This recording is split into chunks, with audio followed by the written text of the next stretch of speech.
ஞானானந்தமயம் தேவம் நிர்மலஸ்படிகாகிருதியும் ஆதாரம் சர்வ வித்யானாம் ஹயக்ரீவம் பாஸ்மகே. அக்ஷரா அண்ணாமலை யூடியூப் சேனல் நேயர்களுக்கு அஸ்ட்ரோ கேஎஸ் ஐயங்காரின் பணிவான நமஸ்காரங்கள். 2026 புது வருட ஆங்கில புத்தாண்டு பலன்கள். முதல்ல எல்லோருக்கும் என்னுடைய ஆங்கில புத்தாண்டு நல்வாழ்த்துக்கள். என்னுடைய சப்ஸ்கிரைபர்ஸ், என்னை ஃபாலோ பண்ணுறவங்க எல்லாருக்குமே உங்களுக்கு வாழ்த்துக்கள். சரி, இந்த 2026 புது வருஷம், எதனால் நம்ம இதை புது வருஷம்னு சொல்கிறோம் அப்படின்னா, ஃபினான்ஷியல் நியூ இயர் அப்படின்னு சொல்லக்கூடியது, அதாவது உலகம் மொத்தமே கடைபிடிக்கக்கூடிய கேலண்டர் இயர்னு சொல்லக்கூடிய 2026 வருடம் ஜனவரி மாதம் 1ஆம் தேதி அதிகாலை 00 hours அப்படின்னு சொல்லக்கூடிய விஷயத்தை இந்த வருஷம் மார்கழி மாதம் 16ஆம் தேதி பிறகுறது. இந்த வருஷம் பார்த்தாலேயானால் நட்சத்திரம்னு பார்க்கும்போது ரோகிணி 1ஆம் பாதம், ரோகிணி நட்சத்திரத்தில் சந்திரன் உச்சம் பெற்ற நிலையில் பிறக்கக்கூடிய காலகட்டமாக அமைகிறது. இந்த வருஷத்தினுடைய பலன்கள் எப்படி இருக்கும் அப்படின்றது ஒரு ராசியாகவும் பார்க்கலாம், பொதுவான பலன்களையும் கொஞ்சம் பார்க்கலாம். முதல்ல இந்த வருஷத்தினுடைய கோல்சாரம் என்னென்ன மாற்றங்கள் வருது அப்படின்றத முதல்ல பார்ப்போம். இந்த வருஷத்தில் காலபுருஷ தத்துவத்தின் 2வது ராசியான ரிஷபத்தில் சந்திரன் உச்சம் பெற்றிருக்கார். மிதுனத்தில் குரு வக்ரம், சிம்மத்தில் கேது. அது தவிர பார்த்தாலேனால் உங்களுக்கு இந்த வருஷத்தில் சமசப்தமம் அப்படின்னு சொல்லக்கூடிய இடத்துல மாந்தி வருது. அதாவது இந்த வருஷம் பிறக்கும்போது 8ஆம் இடத்துல 4 கிரகங்கள், மாத கிரகங்கள்னு சொல்லக்கூடிய சூரியன், செவ்வாய், புதன் மற்றும் சுக்கிரன் இருக்கார். சனியும் ராகுவும் கும்பத்தில் இருக்கார். இந்த வருஷத்தில் பார்த்தீங்கன்னா வரக்கூடிய மாறுதல்கள் அப்படின்னு சொல்லப்போனால், எடுத்த உடனே 17/3/2026 அன்னைக்கு குரு வக்ர நிவர்த்தி ஆறுது. அதற்கு முன்னாடி பார்த்தோன்னா 6/3/2026 அன்னைக்கு சனி கும்பத்தை விட்டு மீனத்துக்கு போகிறார். அதனால் மேஷ ராசிக்காரர்களுக்கு 7.5 சனி ஆரம்பிக்கிறது. மகர ராசிக்காரர்களுக்கு 7.5 சனியிலிருந்து விடுதலை பெறுறது. இது ரெண்டும் ஒரு முக்கியமான விஷயம். அதே மாதிரி விருச்சிக ராசிக்காரர்களுக்கும் அர்த்தாஷ்டம சனி போகிறது. கடக ராசிக்காரர்களுக்கு அஷ்டம சனியும் போகிறது. இது மாற்றங்கள். அதே மாதிரி பார்த்தாலேயானால் 17/3/2026 குருவினுடைய வக்ர நிவர்த்தி, குரு மிதுனத்தில் வக்ர நிவர்த்தி அடைகிறார் 17/3 அதற்கு பிறகு பார்த்தாலேயானால் 26/5/2026 குரு மிதுனத்திலிருந்து கடகத்துக்கு போகிறார். கடகத்தில் அவர் உச்சம் பெற்று போயிருக்கார். இந்த வருஷம் பார்த்தாலேயானால் பொதுவாகவே 12 மாதம் இருக்க வேண்டிய குரு 5ஆம் மாதத்துலேருந்து கிட்டத்தட்ட 10ஆம் மாதம் வரணும். அதாவது 5 மாதம் மட்டுமே அங்கே இருக்கார். அதாவது 20/10/2026 வரலும் தான் குரு கடகத்தில் இருக்கார். 20ஆம் தேதி அக்டோபர் மாதம் சிம்மத்துக்கு வந்துடுறார். கிட்டத்தட்ட ஒரு 5-6 மாதம்தான் அவர் அங்கே இருக்கார். இந்த மாதத்தில் வரக்கூடிய அடுத்த ஒரு பெரிய பயிற்சின்னு சொல்லக்கூடியது 13/11/2026 ராகு கேத்துவின் பயிற்சி. அதாவது ராகு கேத்து இரண்டுமே நிழல் கிரகங்கள். அதாவது அது சாயா கிரகங்கள் அப்படின்னு சொல்லக்கூடிய அவர்கள் நிழல் கிரகங்கள். தனித்துவம் என்பது அவர்களை பொறுத்தவரையிலும் கிடையாது. எந்த இடத்தில் இருக்கிறார்களோ அதை சார்ந்தே அந்த கிரகங்கள் நல்ல ஒரு ஏற்றத்தையும் இரக்கத்தையும் கொடுக்கக்கூடியது. இந்த வாட்டி பார்த்தாலேயானால் கும்பத்திலிருந்து மகரத்திற்கு ராகுவும், கேது சிம்மத்திலிருந்து கடகத்திற்கும் செல்கிறாங்க. அதாவது 13/11/2024 ஒரு 1.5 மாதம் முன்னாடி, இந்த வருஷத்தினுடைய கடைசி நாளில், கடைசி காலத்தில். சரி, இந்த மாதத்தில் என்னென்ன மாற்றங்கள் இருக்குது, இந்த வருஷத்தில் எப்படி இருக்கும், பொதுவாகவே என்னென்ன விஷயங்கள் நடக்க போகிறது அப்படின்றதையும் பார்க்கலாம். இந்த வருஷத்தில் பார்த்தாலேயானால் வருஷம் பிறக்கும்பொழுது கன்னியா லக்னத்தில் இருக்குது. 10ஆம் இடத்தில் அதாவது குரு இருக்கார், பரிவர்த்தனை யோகத்தில் இருக்கார். குருவும் புதனும் பரிவர்த்தனை யோகம், 4-10 பரிவர்த்தனை, மிகப்பெரிய ஏற்றம்.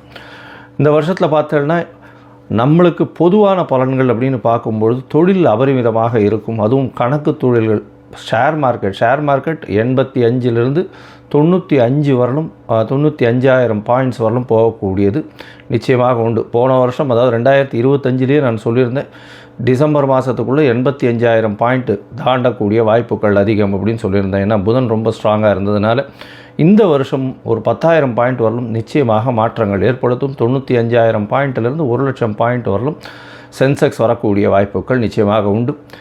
ஷேர் மார்க்கெட்டினுடைய இது வந்து ரொம்ப இன்க்ரீஸ் ஆகக்கூடிய வாய்ப்பு உண்டு.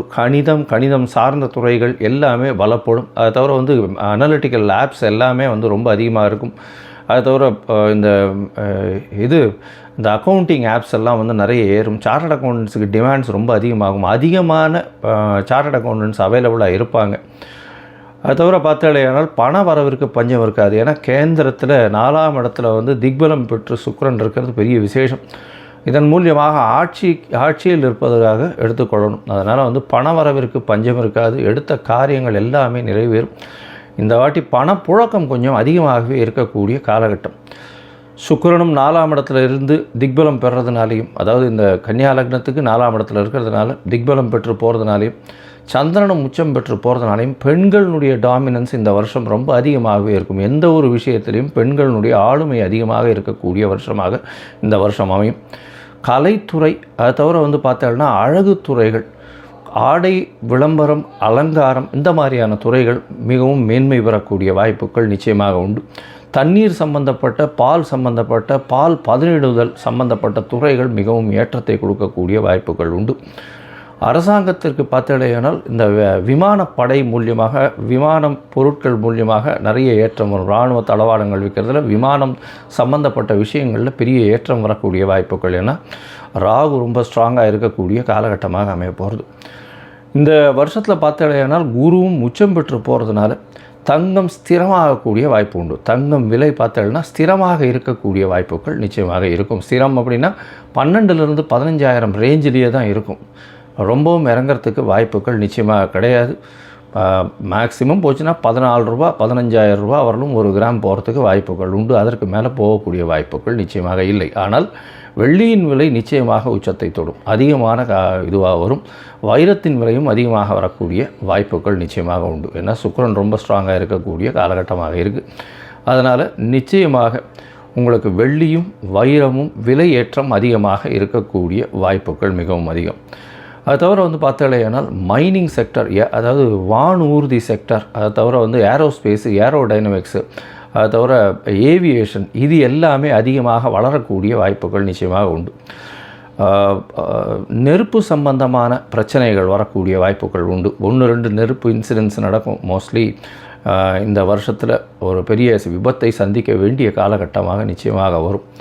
அது தவிர பார்த்தாலேயானால் இந்த வருஷத்தில் என்ன சொல்கிறது, அதாவது இது கீழ்த்தட்டு மக்கள் மூலியமாக சற்று புரட்சிகரமான பிரச்சனைகள் வரக்கூடிய வாய்ப்புகள் உண்டு. அதாவது என்ன சொல்கிறது, ஒரு எதிர்ப்பு குரல்கள் அரசாங்கத்தை நோக்கி அதிகமாக இருக்கக்கூடிய காலகட்டமாக அமையப்போகிறது. ஆனால் மொத்தத்தில் பார்க்கும்பொழுது தண்ணீர் பற்றாக்குறை இருக்காது. அதிகமான மழை பெருக்கம் இருக்கக்கூடிய வாய்ப்புகள் அதிக மழை வர்றதுனால வெள்ளங்கள் அதிகமாக இருக்கும். வெள்ளத்தின் மூலியமாக பயிர்கள் வேஸ்ட்டாக போகக்கூடிய வாய்ப்பு. ஒரு பக்கத்தில் மழை அதிகமாக கொட்டி பயிர்கள் வேஸ்ட் ஆகக்கூடிய வாய்ப்புகள், அதாவது உணவு தானியங்கள் வேஸ்ட் ஆகக்கூடிய வாய்ப்புகள் உண்டு. இந்தியாவினுடைய ஏற்றுமதி இறக்குமதி சற்று பாதிக்கக்கூடிய வாய்ப்புகள் நிச்சயமாக இருக்கும். இந்த வருஷம் பார்த்தாலேயானால் ஏற்றமான காலம். இந்திய மக்கள் அனைவருக்குமே நல்ல ஒரு ஏற்றமான காலமாக அமையப்போகிறது. நல்ல ஒரு பண வரவும் இருக்கும், பணம் பரிவர்த்தனையும் அதிகமாக இருக்கும், பண ரொட்டேஷன்ஸ் அதிகமாக இருக்கும், கையில் பணப்புழக்கமும் அதிகமாக இருக்கக்கூடிய காலகட்டமாக அமையப்போகிறது. சரி, இப்போது மேஷம் முதல் ஒரு ராசியாக வந்து இந்த வருஷம் எப்படி இருக்குது அப்படின்றத பார்க்கலாம். 2026 இந்த மாறுதல்களை வைத்து பார்ப்போம். அதுக்கு முன்னாடி என்னுடைய மொபைல் நம்பர் கீழே ஸ்க்ராலிங்கில் போயின்னு இருக்கும். உங்களுக்கு அஸ்ட்ராலாஜிக்கல் கன்சல்ட் தேவைப்படுமேயாயின் நீங்கள் எனக்கு ஃபோன் பண்ணுங்க. உங்களுக்கு அப்பாயின்மெண்ட்டு தரேன். உங்களுடைய date, time, place of birth, உங்களுடைய பெயர், உங்களுடைய தாய் தகப்பனார் பெயர், இதை அனுப்புங்க. என்னுடைய கட்டணம் என்னன்னு சொல்கிறேன். அந்த கட்டணத்தை வந்து போட்டுட்டு யூடிஆர் நம்பர் ஷேர் பண்ணுங்க. உங்களுடைய ஜாதகத்தை போட்டு சந்தி இருக்கான்னு பார்த்துட்டு, சந்தி இருந்ததே ஆனால் அதை தவிர்த்து என்ன இது பண்ண முடியும், உங்களுடைய நட்சத்திரம் என்ன, தசாநாதம் என்ன, தசை நடக்கிறது, உங்களுடைய லக்னம் என்ன அப்படின்றத குறித்து அதற்கு பிறகு உங்களோட அப்பாயின்மெண்ட் ஃபிக்ஸ் பண்ணிவிட்டு டிஸ்கஸ் பண்ணுறேன். பொதுவாகவே என்கிட்ட வர்ற ஜாதகத்தில் 50 வயசு 60 வயசில் இருக்கிற வாழ்க்கெல்லாம் வந்து நட்சத்திரம் சந்தியில் வர்றதுனாலையும் லக்ன சந்தியில் வர்றதுனாலையும் அவள் இருக்கக்கூடிய லக்னம் வந்து ரிஷப லக்னம் நினச்சின்னு இருப்பாள். ஆனால் மிருகசீரிஷம் 3ஆம் பாதத்தில் இருக்கும், மிதுன லக்னத்தில் இருப்பாள். ஸோ அந்த மாதிரி மாறுதல்கள் நிறைய இருக்குது. அதனால் முதல்ல லக்ன சந்தி நட்சத்திர சந்தி எல்லாம் குறித்து அதற்கு பிறகு உங்களுடைய ராசிக்கு உங்களுடைய லக்னத்திற்கு ஏற்ப தசை நடக்கிறதா, இப்போ நடக்கிற கோச்சாரம் எப்படி நடக்கிறதுன்றதை பார்த்து அதற்கு பிறகு பலன் சொல்கிறேன். சரி, இப்பொழுது மேஷம் முதல் மீனம் வரை 2026 புத்தாண்டு பலன்கள் ஒன்றொன்றாக பார்க்கலாம். கன்னியா ராசி நேயர்கள், உத்திரம் ஹஸ்தம் சித்திரை இந்த 3 நட்சத்திரம் 9 பாதங்களை கொண்ட ராசி. ராசியின் அதிபதி புதன். ராசிக்கு 4ஆம் இடத்துல பரிவர்த்தனை யோகத்தில் வேறு இருக்கார். அதாவது குருவும் புதனும் பரிவர்த்தனை இந்த வருஷம் பிறகும்பொழுது பெரிய விசேஷம். இந்த வருஷம் பெரிய ஏற்றத்தை கொடுக்கக்கூடிய வருஷமாக இந்த கன்னியா ராசிக்காரர்களுக்கு இருக்கும். முதல்ல அது சொல்கிறேன். ஏன்னா கன்னியா ராசிக்காரர்களுக்கு நடுவில் எந்த ஒரு விஷயமுமே முன்னெடுத்து போக முடியாத அளவுக்கு சில கஷ்டங்களை அனுபவிச்சுட்டு இருக்காங்க. ஏன்னா சனி பகவான் வக்ரகதியிலிருந்து மிகப்பெரிய தடங்கல்கள் இப்பொழுதுதான் கொஞ்சம் மாற்றங்கள் ஏற்பட்டுருக்கு. இப்போ ஒரு பெரிய விசேஷம் என்ன அப்படின்னா, உங்களுடைய ராசிக்கு 7ஆம் இடத்துல சனி பகவான் வரார். அதாவது 7ஆம் இடத்துல சனி பகவான் வரும்பொழுது எதிர்பாலனத்தின் மூலியமாக சிறு சிறு தொல்லைகள் வரக்கூடிய வாய்ப்பு உண்டு. அது தவிர பார்த்தீங்கன்னா உங்களுக்கு வேலை மாறுதல்கள், வேலையில் ஏற்றங்கள், வெளியூர் வெளிமாநிலம் வெளிநாடு சென்று வரக்கூடிய வாய்ப்புகள் இதெல்லாம் கண்டிப்பாக கிடைக்கும். உங்களுடைய ராசிக்கு பார்த்தோம்னா 11ஆம் இடத்துல குரு பகவான் வர்றார். 5ஆம் மாதத்துக்கு மேலே பெரிய ஏற்றமான காலம். 5ஆம் மாதத்துக்கு மேலே பார்த்தோம்னா, அதாவது 6ஆம் மாதத்துலேருந்து மிகப்பெரிய ஏற்றம் கிடைக்கக்கூடிய காலகட்டம். ஏன்னா உங்களுடைய ராசிக்கு 11ஆம் இடத்துல குரு உச்சம் பெற்று போகிறார். அவரே தனகாரகன் லாபஸ்தானத்தில் போய் உச்சம் பெற்று போகிறதுனால திடீர் பணயோகம், நினைத்து பார்க்க முடியாத அளவுக்கு மிகப்பெரிய மாறுதல்கள் ஏற்படக்கூடிய காலகட்டமாக இந்த கன்னியாராசிக்காரர்களுக்கு அமைய போகிறது. உடல்நிலையில் நல்ல ஒரு ஏற்றம் இருக்கக்கூடிய காலகட்டம். இருப்பினும் சனியின் பார்வை இருக்கிறதுனால சற்று சில நேரங்களில் பின்னடைவு ஏற்படக்கூடிய வாய்ப்புகள் நிச்சயமாக உண்டு. உங்களுடைய ராசிக்கு பார்த்தீங்கன்னா குருவினுடைய பார்வை உங்களுடைய ராசிக்கு 3ஆம் இடத்துல உழறதுனால முயற்சிகள் எல்லாமே வெற்றி பெறக்கூடிய வாய்ப்புகள் நிச்சயமாக உண்டு. அது தவிர சனியின் மேலேயும் குருவினுடைய பார்வை இருக்குது. அதனால் பார்த்தீங்கன்னா உங்களுக்கு திருமண பாக்கியம், திருமணத்திற்கு பார்த்து கொண்டிருக்கக்கூடிய இளைஞர்களுக்கு கண்டிப்பாக திருமண பாக்கியம் ஏற்படக்கூடிய காலகட்டமாக அமைய போகிறது. இந்த வருஷம் நிச்சயமாக, அதாவது 6ஆம் மாதத்துலேருந்து ஜூன் மாதத்துலேருந்து அக்டோபர் மாதத்துக்குள்ளே நிச்சயமாக கல்யாணம் கண்டிப்பாக ஆகும். 2வது திருமணத்திற்கு பார்த்து கொண்டு இருப்பவர்களுக்கும் இந்த காலகட்டம் நல்ல ஒரு ஏற்றமான காலகட்டமாக அமைய போகிறது. இந்த வருஷம் பார்த்தலையானால் நீங்கள் நினைக்கக்கூடிய அளவிற்கும் மேலாக தொழிலில் அதிக லாபம் வரக்கூடிய வாய்ப்பு. சொந்த தொழில் பண்ணுறவங்களுக்கெல்லாம் திடீர் பணவரவு ஏற்றங்கள் வரக்கூடிய வாய்ப்பு. அது தவிர பார்த்தலையானால் வேலை செய்பவர்களுக்கு திடீர் மாற்றங்கள் வரும், ஏற்றங்கள் வரும். வேலையின் மூலியமாக பெரிய மாற்றங்கள் ஏற்படக்கூடிய வாய்ப்புகள் உண்டு. 5ஆம் அதிபதியே உங்களுக்கு 7ஆம் இடத்துல இருக்கிறதுனாலே, அதனால் அது தவிர குருவே 5ஆம் இடத்தையும் பார்க்குறார், 7ஆம் இடத்தையும் பார்க்குறார். அதனால் பார்த்தோம்னா குழந்தை பிராப்திக்கு பார்த்து கொண்டு இருப்பவர்களுக்கு குழந்தை பிராப்தி ஏற்படக்கூடிய வாய்ப்புகள் இந்த காலகட்டத்தில் இருக்கும். 5ஆம் அதிபதி 7ஆம் இடத்தில் இருக்கிறதுனால காதல் வருமா அப்படின்னு கேட்பாங்க. இருந்தாலும் குருவினுடைய பார்வை 5ஆம் அதிபதியின் மேலேயும் 5ஆம் இடத்துலையும் 2 பேர் மேலேயும் உணர்றதுனால, அதாவது மனம் ஒப்பு இருந்தாலும் பெற்றோர்களின் சம்மதத்தின் மூலியமாகவே திருமணம் நடக்கக்கூடிய வாய்ப்புகள் நிச்சயமாக உண்டு. ஏன்னா 5, 7 சம்பந்தப்பட்டாலும் 11ஆம் இடத்திலிருந்து குருவினுடைய பார்வை நிச்சயமாக நல்ல ஒரு ஏற்றத்தை கொடுக்கக்கூடிய காலகட்டமாக அமையும். படிக்கக்கூடிய மாணவர்களுக்கு எல்லா விதமான முயற்சியும் நிச்சயமாக நல்லபடியாக நடைபெறும். போஸ்ட் கிராஜுவேஷன், அதை தவிர PhD இந்த மாதிரியான பொசிஷன்ஸ் படிக்கிறவாளுக்கு நல்ல ஒரு ஏற்றம் கிடைக்கக்கூடிய வாய்ப்புகள் உண்டு. புதுசாக தீசிஸ் எழுதக்கூடிய, புத்தகங்கள் எழுதக்கூடிய, கவிதை நடைய எழுதக்கூடிய, கட்டுரைகள் எழுதக்கூடியவர்களுக்கெல்லாம் நல்ல ஒரு ஏற்றம் இருக்கக்கூடிய காலகட்டம். ஆர்ட் டைரக்டர்ஸுக்கெல்லாம் திடீர் பணம் வரக்கூடிய வாய்ப்புகள் நிச்சயமாக உண்டு. அதாவது மேத்ஸ் சம்பந்தப்பட்ட, அதை தவிர இந்த கணினி சம்பந்தப்பட்ட, அதாவது கம்ப்யூட்டர் சாஃப்ட்வேர் ஹார்ட்வேர் இந்த மாதிரியான இன்ஜினியர்ஸ் இவங்களுக்கெல்லாம் நல்ல ஒரு ஏற்றம் இருக்கும். அதை தவிர அட்வர்டைஸிங் செக்டாரில் இருக்கிறவங்களுக்கெல்லாம் பெரிய ஏற்றம் கிடைக்கக்கூடிய காலகட்டமாக அமைய போகிறது. இந்த அதாவது கன்னியா ராசிக்காரர்களை பொறுத்தவரையிலும் பார்த்தோம்னா இந்த புதனுடைய சம்பந்தம் அதிகமாக இருக்கிறதுனால ஷேர் மார்க்கெட் இண்டிசஸில் நல்ல ஒரு வெற்றி வாகை சுடக்கூடிய இந்த வருஷம் பார்த்தோம்னா ஷேர் மார்க்கெட்டில் அதிகமான பணம் பண்ணக்கூடிய நபர்களில் இவர்களும் ஒருத்தர்களாக இருக்கக்கூடிய வாய்ப்புகள் நிச்சயமாக இருக்கும். இந்த வருஷம் வந்து மிகவும் ஏற்றமான வருஷம். மொத்தத்தில் பார்த்தாலேயானால் இந்த கன்னியா ராசிக்காரர்களுக்கு மிகப்பெரிய குபேர சம்பத்து வரக்கூடிய வாய்ப்புகள் நிச்சயமாக உண்டு.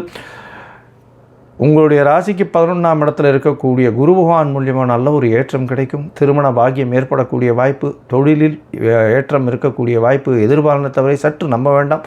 பார்ட்னர்ஷிப் பிஸ்னஸில் அதிகமாக மூலதனம் போட வேண்டாம். பொறுமையாக இருக்கிறது ரொம்பவும் நல்லது. திருமணம், குழந்தை பிராப்தி ஏற்படக்கூடிய வாய்ப்புகள் நிச்சயமாக உண்டு. வெளிநாடு, வெளியூர், வெளிமாநிலம் சென்று படிக்கக்கூடிய வாய்ப்புகள் உண்டு. உங்களுடைய உடல்நிலையில் சற்று ஜாகிரதையாக இருக்கிறது நல்லது. ஏன்னா 7ஆம் இடத்துல இருக்கக்கூடிய சனி உங்களுடைய ராசியை பார்க்குறார். இதில் ஒரு மிகப்பெரிய விசேஷம் என்ன அப்படின்னா, உங்களுடைய ராசிக்கு 11ஆம் இடத்துல கேது பகவான் வர போகிறார். அதனால் உங்களுக்கு இந்த வருஷம் மிகப்பெரிய ஏற்றம், தன லாபங்கள் அதிகமாக இருக்கக்கூடிய காலகட்டம். ஏன்னா 11ஆம் இடத்துல எந்த கிரகம் இருந்தாலும் பண வரவிற்கு பஞ்சம் இருக்காது. தொழிலில் அபரிமிதமான லாபங்களை கொடுக்கும்ன்றது ஜோதிட சாஸ்திரம் சொல்கிறது. அதன் மூலியமாக 11ஆம் இடம் நல்ல ஒரு ஏற்றமாக இருக்கக்கூடிய காலகட்டம்ன்றதுனால உங்களுக்கு நிச்சயமான ஏற்றங்கள் இருக்கும். குழந்தைகள் மூலியமாக சிறு சிறு தொல்லைகள் வரும். ஏன்னா ராகு கேது பயிற்சிக்கு அப்புறம் குழந்தைகள் மூலியமாக சிறு சிறு தொல்லைகள் வரும். இருப்பினும் குழந்தைகள் மூலியமாக நல்ல ஒரு ஏற்றம் கிடைக்கக்கூடிய காலகட்டமாக இந்த வருஷம் அமைய போகிறது. இந்த வருஷத்தில் நீங்கள் வந்து பார்த்தாலேயானால் அருகில் இருக்கக்கூடிய அதாவது வரதராஜ பெருமாள் கோயில் போய்ட்டு வாங்க. காஞ்சிபுரத்தில் வரதராஜன் போய் சேவிச்சுட்டு வாங்க. அது தவிர புதன் கிரகத்தினுடைய பச்சை பட்டு வந்து தானம் கொடுங்க. அதே மாதிரி வந்து பச்சை பட்டாணி வந்து தானம் கொடுத்துன்னு வாங்கும். நல்ல ஒரு ஏற்றம் கிடைக்கக்கூடிய காலகட்டமாக இந்த வருஷம் உங்களுக்கு அமைய போகிறது. லோகா சமஸ்தா சுகினோ பவந்து. நன்றி, நமஸ்காரம்.